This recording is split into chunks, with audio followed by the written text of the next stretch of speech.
स्वागत है दोस्तों, फिर से आपका हमारे YouTube channel current affairs up to date में।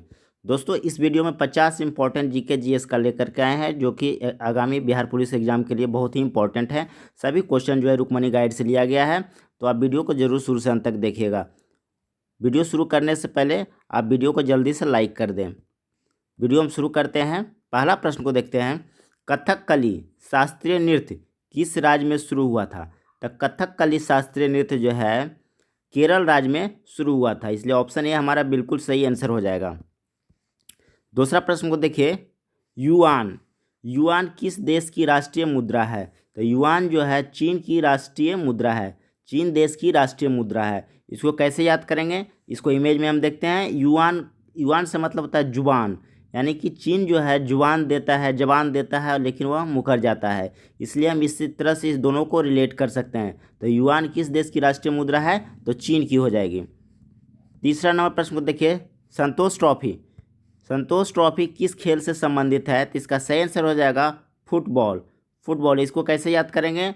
फुटबॉल यानी कि बॉल जो था फूट गया, बॉल क्या हो गया? फूट गया, संतोष कीजिए। बॉल क्या हुआ? फूट गया, संतोष कीजिए। तो संतोष ट्रॉफी किस खेल से संबंधित है?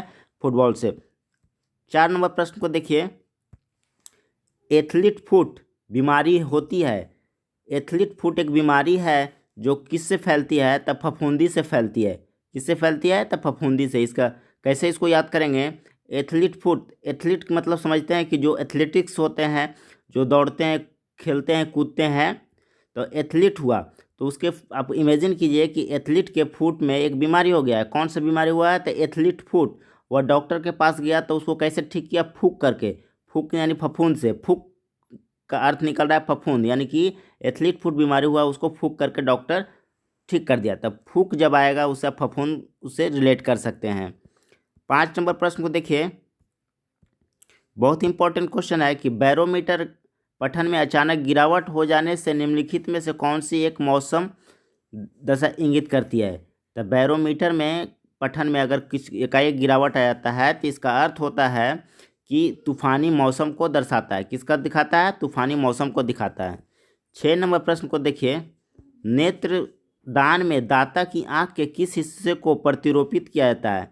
नेत्रदान में दाता के कॉर्निया हिस्से को प्रतिरोपित किया जाता है, इसलिए ऑप्शन ए हमारा बिल्कुल सही आंसर हो जाएगा। 7 नंबर प्रश्न को देखते हैं। कह रहा है किसी देश की आर्थिक समृद्धि का सबसे उपयुक्त मापदंड क्या है? तो किसी देश की आर्थिक समृद्धि का सबसे उपयुक्त मापदंड है प्रति व्यक्ति वास्तविक आय। 8 नंबर प्रश्न को देखिए। नेक्स्ट।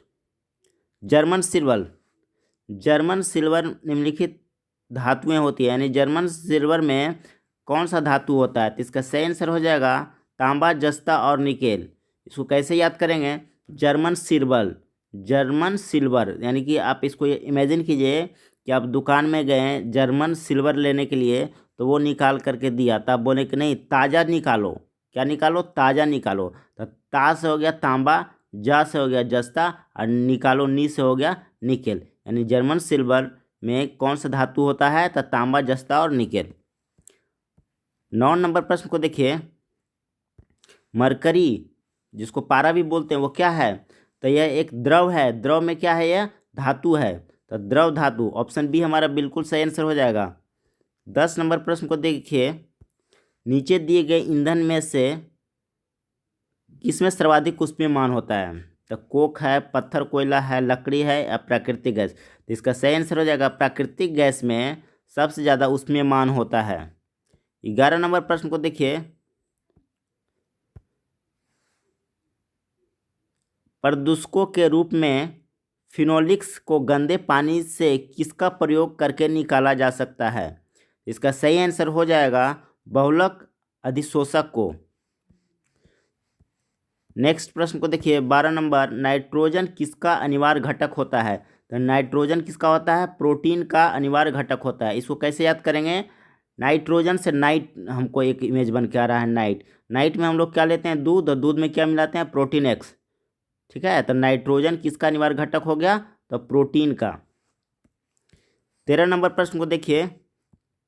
अपनी खिचड़ी अलग पकाना का अर्थ बताइए। तो अपनी खिचड़ी अलग पकाना का अर्थ होता है सबसे अलग रहना। 14 नंबर प्रश्न को देखिए। प्रक्षेप गति की स्थिति में कहाँ कोणीय संवेग न्यूनतम होता है? तो इसका सही आंसर हो जाएगा प्रारंभिक बिंदु पे।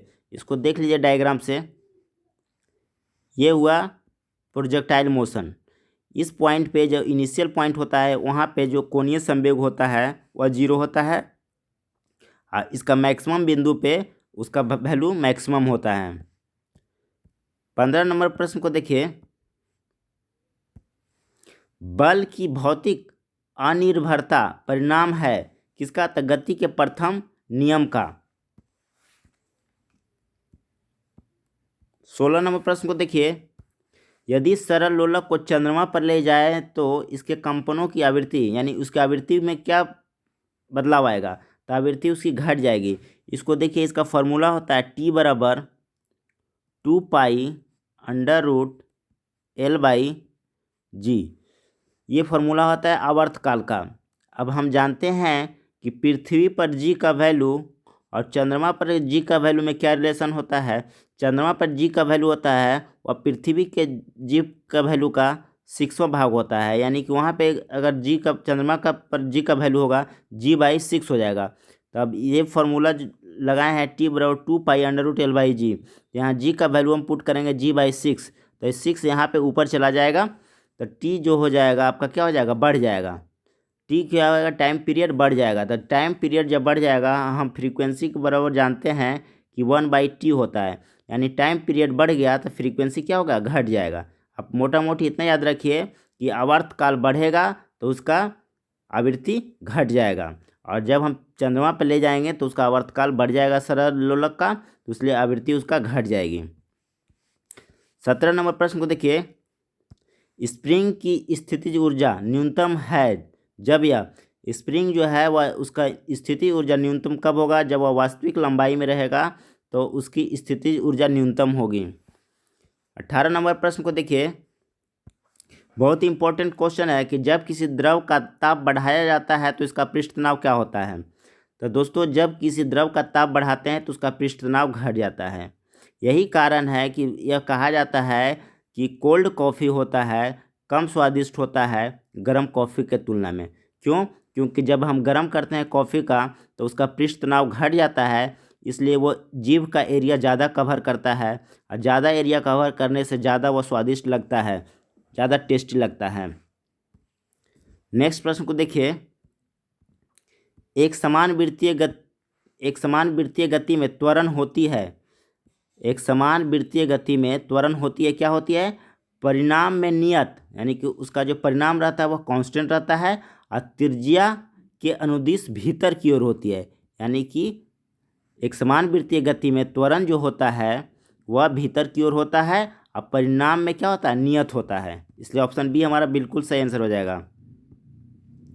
नेक्स्ट प्रश्न देखिए, द्रव से भरे पात्र की तली पर दाब निर्भर नहीं करता है।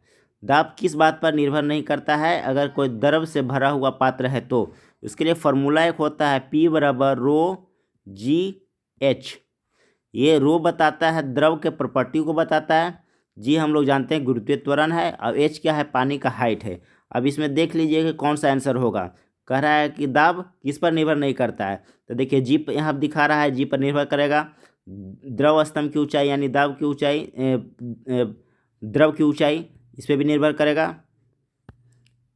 नेक्स्ट देखिए, तली के क्षेत्रफल इसमें नहीं है, ऑप्शन में फॉर्मूला में नहीं है, इसलिए सी जो हमारा सही आंसर हो जाएगा कि तली के क्षेत्रफल पर निर्भर नहीं करता है। और द्रव की प्रकृति, यहाँ रो जो बता रहा है द्रव की प्रकृति बता रहा है, इसलिए हम कह सकते हैं कि द्रव से भरे पात्र की तली पर दाब निर्भर नहीं करता है, किस पर?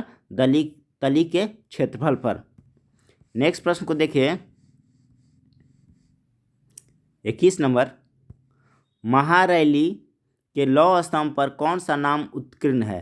तो महारैली के लौह स्तंभ पर चंद्र नाम उत्कीर्ण है। 22 नंबर प्रश्न को देखिए, स्तूप किसके प्रतीक माने जाते हैं? स्तूप किसके प्रतीक माने जाते हैं? तो महापरिनिर्वाण के प्रतीक माने जाते हैं स्तूप।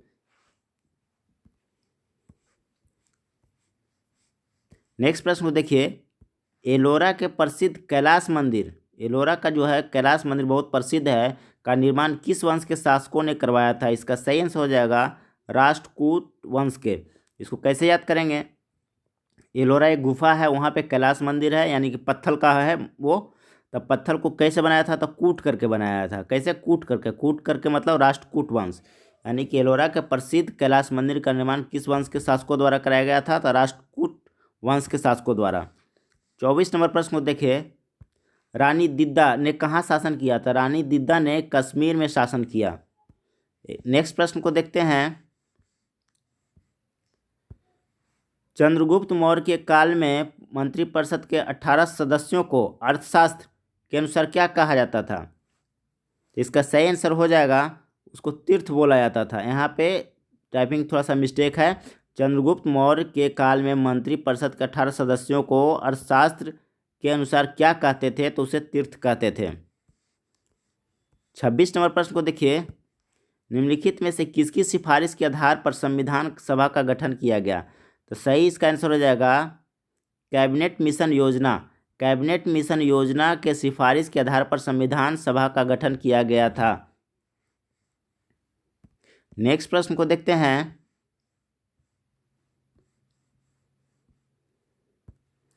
भारतीय संघीय व्यवस्था किस देश के संघीय व्यवस्था से प्रभावित है?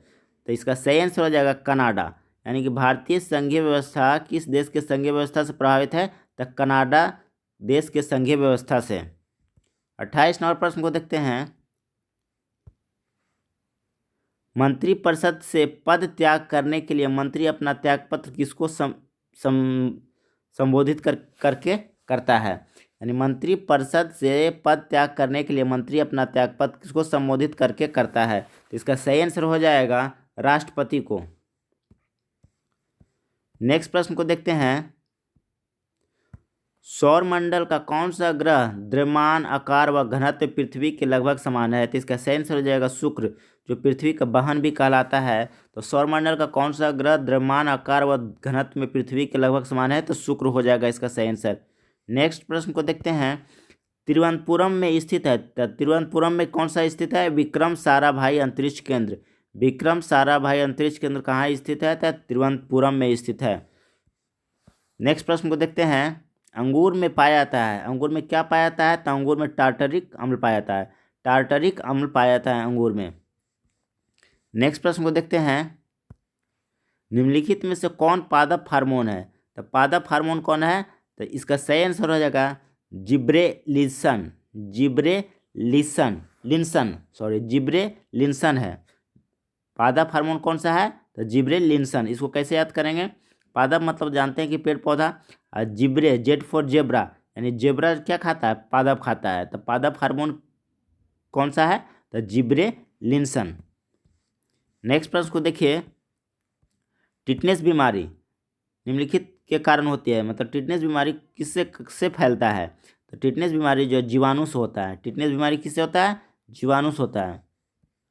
नेक्स्ट प्रश्न को देखिए, विश्व पशु दिवस निम्न में से किस दिन मनाया जाता है? विश्व पशु दिवस कब हम लोग मनाते हैं? इसका सही आंसर हो जाएगा 4 अक्टूबर को विश्व पशु दिवस मनाया जाता है। नेक्स्ट प्रश्न को देखिए, पृथ्वी की सतह में आमतौर पर 2 तत्व पाए जाते हैं। कौन कौन सा वे 2 तत्व है? तो सिलिकॉन व ऑक्सीजन। पृथ्वी की सतह पे आमतौर 2 तत्व पाए जाते हैं। कौन कौन है वह? सिलिकॉन व ऑक्सीजन। नेक्स्ट, अग्निशामक से निकलती है। अग्निशामक से क्या निकलता है? तो कार्बन डाइऑक्साइड निकलता है। जब कहीं आग लग जाता है तो अग्निशामक को बुलाया जाता है। तो अग्निशामक से हम लोग क्या उससे निकलता है? तो कार्बन डाइऑक्साइड निकलता है, जो कि आग को रोकता है। कौन सा एक रासायनिक परिवर्तन का उदाहरण है? तो वायु में मैग्नीशियम तार का जलना एक रासायनिक परिवर्तन का उदाहरण है। बर्फ का पिघलना यह भौतिक परिवर्तन है। समुद्र का जल का आसवन ये भी भौतिक है। आयोडीन का ऊर्ध्वपातन ये भी भौतिक है। लेकिन रासायनिक कौन सा है? तो वायु में मैग्नीशियम तार का जलना है, जो रासायनिक परिवर्तन का एक उदाहरण है। 38 नंबर प्रश्न को देखिए, वृक्क यानी किडनी की रचनात्मक तथा क्रियात्मक इकाई को कहते हैं। तो किडनी की रचनात्मक और क्रियात्मक इकाई को हम लोग नेफ्रॉन बोलते हैं। क्या बोलते हैं? नेफ्रॉन बोलते हैं। 39 नंबर प्रश्न को देखिए, पंचशील किस वर्ष में प्रतिज्ञापित किया गया था। तो पंचशील समझौता जो है किसके बीच में हुआ था? तो भारत और चीन के बीच में हुआ था। 1954 ईस्वी को हुआ था। कब हुआ था? 1954 ईस्वी को हुआ था। लेकिन वह भारत चीन जो है पंचशील समझौता को तोड़ करके 1962 ईस्वी में भारत पर आक्रमण किया था। नेक्स्ट प्रश्न को देखिए, जलवायु को प्रभावित करने वाले कारक कौन कौन से हैं? जलवायु को प्रभावित करने वाले कारक कौन कौन से हैं? तो अक्षांश है, पवन की दिशा है, समुद्र की निकटता है, सभी। तो इसका सही आंसर हो जाएगा सभी, यानी जलवायु को प्रभावित करने वाले कारक है अक्षांश, पवन की दिशा, समुद्र की निकटता, सभी हो जाएगा। 41 नंबर प्रश्न को देखिए, भारत की सबसे पुरानी फुटबॉल प्रतियोगिता कौन सी है? भारत की सबसे पुरानी फुटबॉल प्रतियोगिता डुरंड कप है। भारत की सबसे पुरानी फुटबॉल प्रतियोगिता कौन सी है? तो डुरंड कप है। 42 नंबर प्रश्न को देखिए, वायुमंडल का दाब मापते हैं, किससे मापते हैं? तो बैरोमीटर से हम लोग वायुमंडल का प्रेशर मापते हैं। वायुमंडल का दाब किससे मापते हैं? बैरोमीटर से। बहुत इंपॉर्टेंट क्वेश्चन है, राष्ट्रपति का अभिभाषण कौन तैयार करता है? यानी राष्ट्रपति जब भाषण देते हैं तो उनका स्पीच को कौन तैयार करता है? तो केंद्रीय मंत्रिमंडल। केंद्रीय मंत्रिमंडल के द्वारा राष्ट्रपति का अभिभाषण तैयार किया जाता है। 44 नंबर प्रश्न को देखिए, जिम्बाब्वे का पुराना नाम क्या था? जिम्बाब्वे का पुराना नाम दक्षिणी रोडेशिया था। पहले उसको दक्षिणी रोडेशिया बोला जाता था, अब उसका नाम जिम्बाब्वे हो गया है। 45 नंबर प्रश्न को देखिए,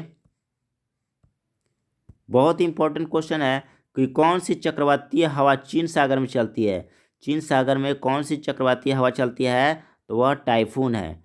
टाइफून जो है चीन सागर में चक्रवातीय हवा है। 46 नंबर प्रश्न को देखिए, कौन सा मात्रक ऊर्जा का नहीं है? यानी कि इसमें से 4 ऑप्शन दिया हुआ, उसमें कौन सा मात्रक है जो ऊर्जा का नहीं है? किलोवाट घंटा है, किलोवाट घंटा है, वाट घंटा है, जूल है। लेकिन वाट जो है शक्ति का मात्रक है, इसलिए वाट इसका सही आंसर हो जाएगा कि ऊर्जा का मात्रक वाट नहीं है। 47 नंबर प्रश्न को देखिए, मेघालय एक पूर्णतः जनजातीय राज्य है जिसमें निम्नलिखित जनजाति समूह है, कौन है? इसका सही आंसर हो जाएगा खासी, जैनिया और गारो। खासी, जैनिया और गारो जनजाति जो है मेघालय में पाया जाता है। नेक्स्ट प्रश्न को देखिए, 48 नंबर प्रश्न को देखिए, सूरीनाम की राजधानी है, सूरीनाम एक देश है, उसका राजधानी कहाँ है? इसका सही आंसर हो जाएगा पारामारीबो। पारामारीबो जो है सूरीनाम की राजधानी है। 49 नंबर प्रश्न को देखिए, फाइलेरिया रोग किससे फैलता है? तो गोल कृमि से फैलता है। किससे? गोल कृमि से फैलता है। 50 नंबर प्रश्न को देखिए, फूलगोभी है, क्या है फूलगोभी? फूलगोभी एक पुष्पक्रम है। दोस्तों वीडियो कैसा लगा जरूर कमेंट करके बताइएगा।